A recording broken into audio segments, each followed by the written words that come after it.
Hi guys, எல்லாருக்கும் first Ramzan தின வாழ்த்துக்கள். இன்னைக்கு டே எப்பவும் போல இல்லாம ஒரு ரம்ஜான் டே ஸ்பெஷல் வ்ளாகா இருக்கும். என் ஃப்ரெண்ட் இன்வைட் பண்ண ஒரே காரணத்தினால ஒர்க் அவுட் டயட் இது ரெண்டே ஸ்டாப் பண்ணிட்டு ரம்ஜானை செலிப்ரேஷன் பண்ண கிளம்பிட்டேன். அவுட்ஃபிட் ரொம்ப கொடன்னு இருக்கும். காலையிலே ஒரு அல்ட்ரேஷனை பண்ணிட்டு ஃபிட் செக்கும் பார்த்து முடிச்சாச்சு. நம்ம பக்காபூச்சி ஷூ போன வாட்டி ரொம்ப அழுக்கா இருந்துச்சு. ஆனா இந்த வாட்டி கழுவி எல்லாத்தையும் கிளீன் பண்ணியாச்சு. அப்படியே தொண்டி பஸ் ஸ்டாண்ட்ல இருந்து ஃப்ரெண்ட்ஸ் 3 பேரும் ஒரே பஸ்ல மீன் பஸ்ஸில் போயிட்டோம். நம்ம மீன் பஸ்ஸில் இறங்கணும்னா நம்ம ஃப்ரெண்டு நம்மளை பிக்கப் பண்ண வந்துட்டான். அப்படியே அங்க பேக்கரியில எல்லாரும் ஒரு பாதாம் பழம் சாப்பிட்டுட்டு பஸ் ஏற கிளம்பிட்டோம்.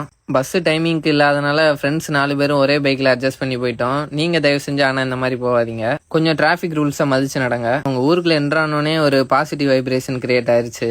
அப்படியே ஃப்ரெண்ட்ஸ் எல்லாரும் பீச்சை சுத்தி பார்த்துட்டு அங்க திருவிழாவில் போட்டிருந்த கடையும் பார்த்துட்டு வந்த வேலையை ஸ்டார்ட் பண்ண ஆரம்பிச்சிட்டோம். இங்க நம்ம ஃப்ரெண்டு நம்மளை மட்டும் தான் கூப்பிட்டுருக்கான்னு பார்த்தா இங்க ஒரு படையே திரண்டு வந்திருக்கு. நம்ம சாப்பிட்டு முடிக்கிற வரை குட்டி பையன் நம்மளுக்கு நல்லா கம்பெனி கொடுத்துட்டு இருந்தான். இன்னைக்கு ஒரு நாள் நம்மளோட டயட்டை மிஸ் பண்ணி நம்ம சீட் மீல் எடுக்கிறமேன்னு மனசு கொஞ்சம் வருத்தமா இருந்துச்சு. பட் பரவாயில்ல, ஒரு நாள்னால தப்பு இல்லை அப்படின்னு நானே என்ன கன்வின்ஸ் பண்ணிக்கிட்டேன்.